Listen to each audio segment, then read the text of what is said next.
Good So, morning. Good so morning. great Good to be morning. here with you too. Nuala, welcome back from Ireland. Good Welcome morning. home. Yeah. It's so good to be here.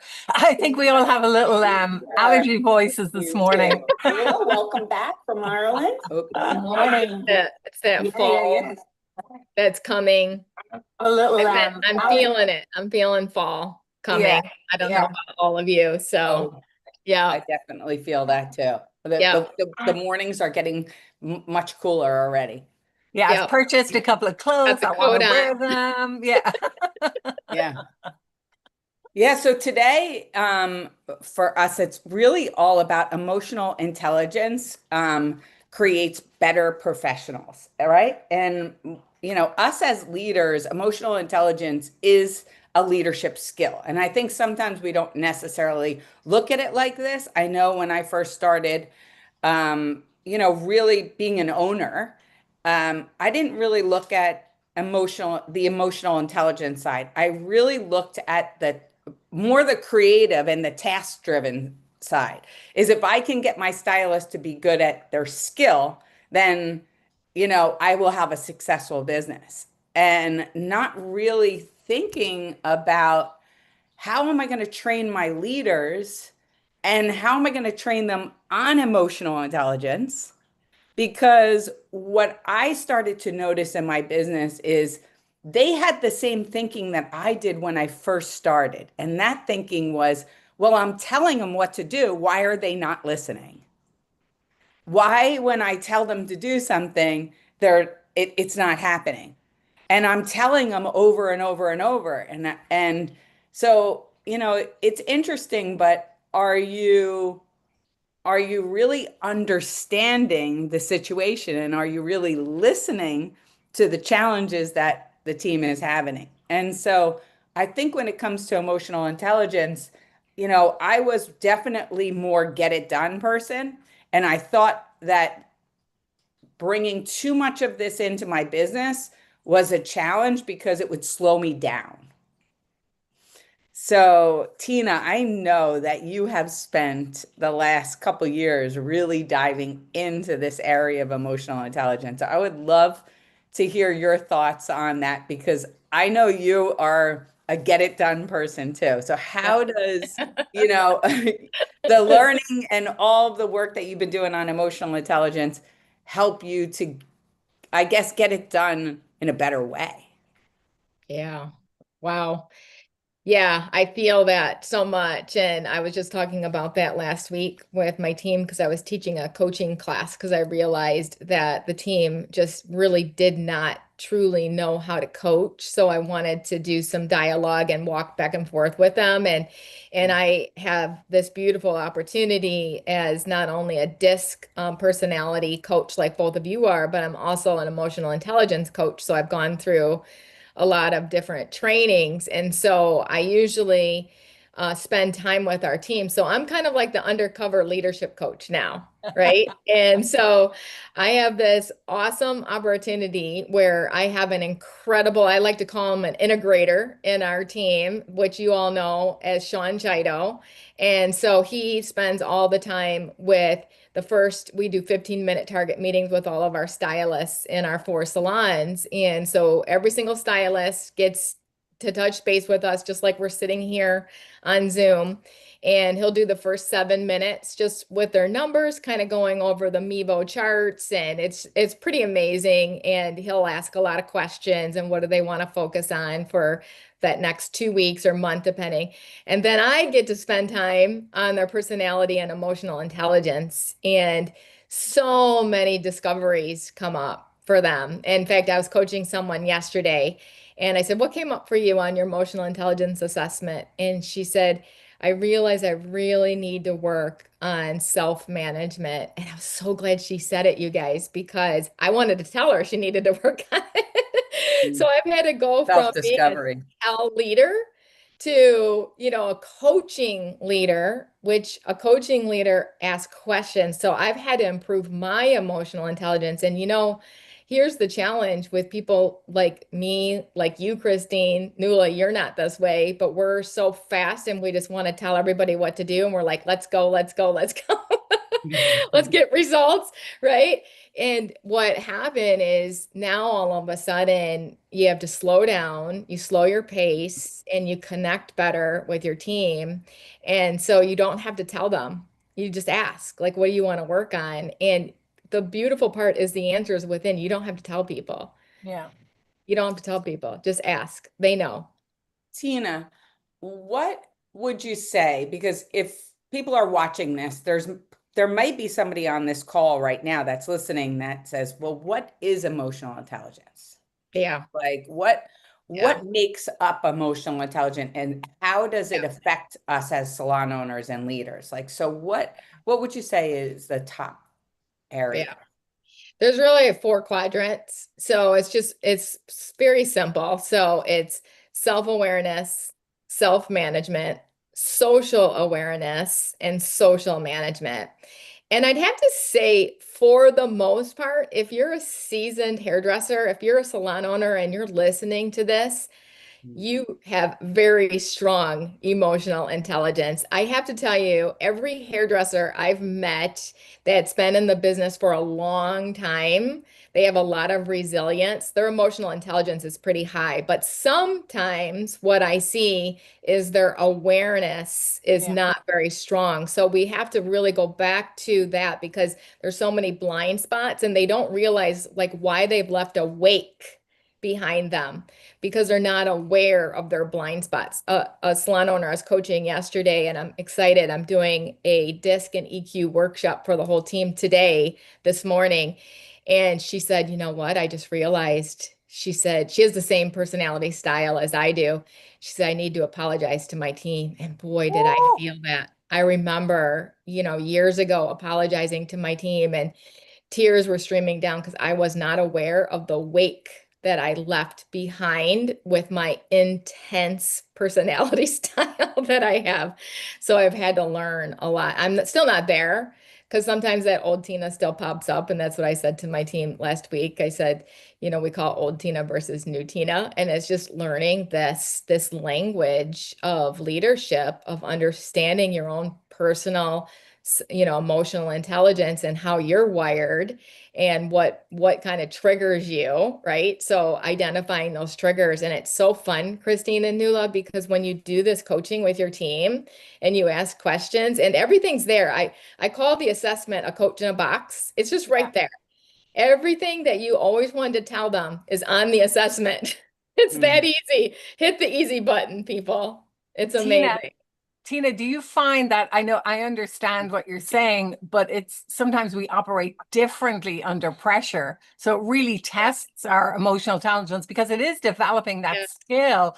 And as you said, sometimes it's by default because we're behind a chair, we're a technical, we provide services. So you develop a certain personality style that you can go into a room and basically talk to anybody because it's a client you're dealing with. But we don't realize we're developing that. And I think the Yeah. learning and understanding and being able to apologize to your team, and they understand then when you're under pressure, you may react a different way. So, them understanding how you operate as well, I think gives a lot of room for forgiveness and listening. Yeah, so true. It's interesting because I posted on our Empowered Salon Leaders Facebook page. So everyone hop on that Facebook page. I asked a question and I said, what do you do if you have a stylist that is bringing in the most money or one of the people bringing in the most money, but yet has a negative attitude? But really, what that negative attitude is low emotional intelligence of how they're affecting people around them. And you're right, we kind of fall into default. Nuala and Christine, as a hairdresser, you get really good at social management, really.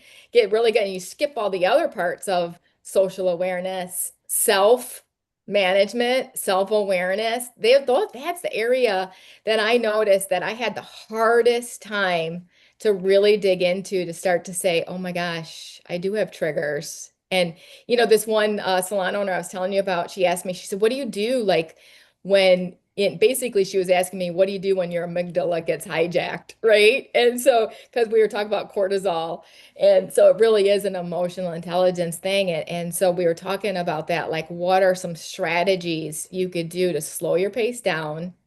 And one of the best ways, and Christine, you've been so good at this over the years and have taught me and such a great mentor, is ask questions. Just Yeah. shut up. Mhm. Just ask questions. Stop telling people what to do. Yeah, it's so true. It is about definitely asking questions for sure. And I think there's a lot in this that people may not, I think understanding the brain and how our brain works is important because it is this part of awareness. Like when you can really, really understand that your executive brain does not function well under stress, and that's the decision maker. Right. Yes. And Yeah. so if our decision maker is our executive brain and it gets hijacked by cortisol, then we understand Yeah. that, listen, this is not going to go well if this happens, but we can, like you said, Tina, I think that we can prevent it if we can listen to our bodies when these things are happening. And Yeah. I don't know about you, but I feel it in my Yeah. chest. Soon as Yeah. it's starting Yeah. to well up, I feel it. And it's not always good to walk away and feel, but I think what's better, either to walk away and say, I just need a few minutes to gather my thoughts or Yeah. flip, Yeah. Right. right? Right. Like, And oh, let me just go grab something. yeah. Yeah. Guys, I learned so much about this through when I was a manager. I was responsible for when clients didn't like their hair, right? So this is where I know I learned my most lessons Oh, this about is good. self-awareness was Yes. was because, when a client tells the hairdresser that they don't like the hair, number one, a new hairdresser is always not confident in their delivery and their skill. So it's they don't know how to take it then when you've spent a couple of hours on somebody's hair and you've done the consultation, you've worked on the color of the haircut. It was mostly haircuts with me because I was a hair cutter. And you turn them towards the mirror, and instead of them saying, I like it, they say, I don't like it. They don't know how to take that. Mm, Right. And they yeah, take that's so true. and they take it so personally. So it's like, Yep. that's the Emotional that's the intelligence. pressure, and that's what I was Yep. talking about earlier, how you respond under pressure, because immediately you have your own emotional reaction. Number one, I always afterwards, and when I learned this, I always said that was a gift. A client telling you they don't like your hair is a gift. So Mhm. I was really trying to teach people how to embrace it as opposed to taking it personally. And the reason it was a gift, because the other gift is they leave and never come back. Right? Right. So that's what I would try Sometimes to it's peace out. yeah, and they wouldn't tell you why. Yeah. That Yeah. mysterious client was so happy they left and they never came back. So it was, Yeah. There was a instead of reason. saying, yeah, but it was because the stylist didn't know how to handle it. Like the fact that the Yeah. client felt safe to say it, you created that safe space. So it was Mhm. really Yeah. understanding that. And, the ego gets in, well, I've been doing this and I've been trained. So you're not listening to the client. And maybe in my years of doing redos, it was always a small miscommunication because, as you know, and you've heard me say it 100 times, I wasn't the most talented person in the room. I was really good. I was in a good room, but I had really, really good peers. But I learned to listen to what the client said because I was responsible for when the client didn't want to go back to the stylist, but they wanted a redo. Then I was that person that had to take care of that redo. Yeah. It goes And back to yeah, building better systems and give them better systems, but dialogue. building the person to be able to Yep. take that and teaching them, because Yep. the client sees it on our face, right? We're like in Yep. shock. And Yep. so that's why I think it's really important to build a skill set behind the chair as well, because we're managing the relationship as a stylist. You're managing the relationship and understanding. I got some of my best clients from doing other people's redos. They stuck with me Mm. for years then because they thought I was that person to They listen can to them. trust you. Yeah, Yeah. they Yeah. ended With up you. trusting me. And Yeah. that's the emotional intelligence lesson. And as you said, Christine, it is to listen. And at the end of the interaction, after a while, when I realized what I was doing, it was like, how did I make that person feel? I made them feel listened Yeah. to, heard. So as a skill set, as a leader and an owner, and then like even to one of your managers, like teaching your manager how to accept the client. And there's a training involved, and teaching your team. Sometimes we miss out on teaching them how to handle it when the client's not happy. Yeah. Yeah. Yeah. What is your system? We need systems and dialogue that we can use, to shift our own amygdala hijack. Yeah, And because it is. so, yeah, Yeah, ask because it's questions. the emotional intelligence isn't about keeping the client happy at all costs, because sometimes that's a mistake, right?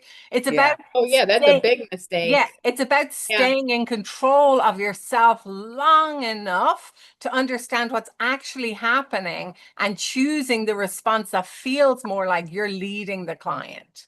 So I think there's a whole layer in there that you It could spend, takes years. You got yeah, to have resilience. You have to be okay with making mistakes because guess what? You're going to make a lot of them. So, as a leader, how safe are you making it for your team to make mistakes? yeah, How safe? Or are you like berating them and now they're out? They're done. yeah, Right? yeah, And so it's always either, I always say they either can't do it, so it's a training issue. How good is our education, right? Or they won't do it. And most of the time that won't is because of low emotional intelligence, you yeah, guys. So we're thinking that, like this next generation is, is soft and all these things. We keep saying these things, but yet it's so simple. It's about emotional intelligence. When you start doing these assessments, which is so amazing, all of a sudden you realize, oh, that's why they are the way they are. yeah. This is what their thought process is. And so let's help them shift that behavior. And it goes back to that the very first piece is self-awareness. Yeah. Most people are not self-aware. I think what was the percentage, you guys, that we heard on different, it was like 3% of people or It was Yeah, something. it was definitely it was really in the low. single digits, definitely. I have a quick story to share. Mikkel is in a new job, my daughter, and she's 23 years old. So she's kind of new to the workforce. She's been in this job role for 3 months, so she's new.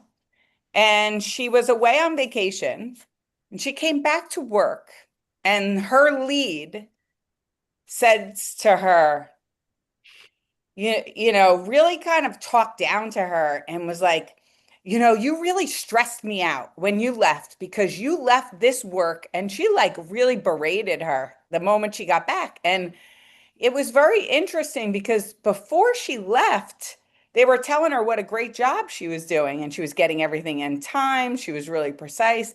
And so she called me up and she was so upset because, and she said, and then they turned around afterwards and said to her, "Oh, you're taking that way too seriously. Don't worry about that. That was nothing."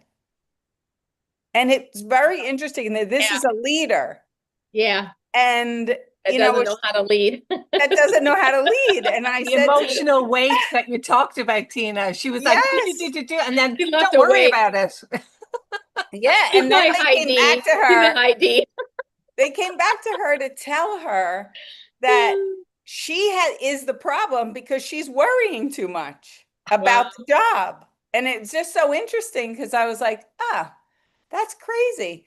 And so I think it's what I said to her is maybe it would be helpful. She doesn't have the emotional intelligence challenge, but maybe it would be helpful for you to understand the process so that this way you can identify when somebody isn't leading right, and then you know how Yeah. to either lead up or lead out. Like, Yeah. like Good. so, Yep. you know, 360-degree leader book. It's perfect. yes, Yeah, I love that yes. book. Oh, That book teaches you was, how to lead up. yeah, that book was But perfect. Tina, if there was somebody, because I know this is your expertise in your area, so if there's somebody watching right now, how could they get a hold of you and us about learning a little bit of a deeper dive of emotional intelligence? Because there might be somebody watching that really is like, you know what, I need I'm this ready for this. help. Yeah. Yeah. Yeah. Yeah. Yeah, the emotional intelligence assessment, we normally I'll do it in conjunction with the DISC assessment because I really believe that how you're wired, your personality affects your emotional intelligence and vice versa. And so when I do the assessments, I do them combined, and it's pretty incredible because what we can do is help you build your own intentional growth plan. And it's amazing, what you can do. And then in conjunction with AI, even like showing you what books you should read, different things that you could do to grow in those areas. And so it kind of spells it out, which is amazing. These assessments spell out exactly what you need to do to grow as a human. Like I said, it's a coach in the box. It's so easy. Leaders love it because they're like, oh man, this is great because I hope they read this page. And so all you have to do, just send me an email, tina@tinablack.net, and we can get you a code and help you to walk through that as well too. So Right. Great. And that's, yeah, I loved that. I like EQ creates more effective professionals, right? That's kind of what it is. We yeah. all want to be more effective, and these are great Yeah. tools. Thank you, Tina. Yeah, it just really shows your team how much you care about them. And I even said yesterday when I was coaching for the first time one of my team members, and I said, I just want you to know this assessment is not going to just help you at work. It's going to help you at home. And I know she's married. I know she has children. I said it's going to help you to be a better wife. It's going to help you to be a better mom. So you're welcome. Her husband will send you flowers later. Yeah, exactly. Because I've done marriage workshops with these, and I still have couples telling me how much they loved that workshop that I did with the emotional intelligence and DISC assessment Yeah. combined. Just Yes. amazing. It is the gift that keeps on giving because it's not just we bring ourselves wherever we are, right? So yeah, Yep, I love that. perfectly said. Good, good, good. So what's on the agenda for next week? All Yeah, so right. Habit. next week it's all about habits. Yeah. Love Ooh, that. How As habits are as creating a our D, success. we're all about habits, right? We're all about let's take some action. Yeah, for sure. I love it. Great, Yeah. guys.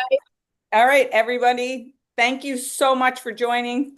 And Tina, thank you for all your wisdom. Nuala, thank you so much.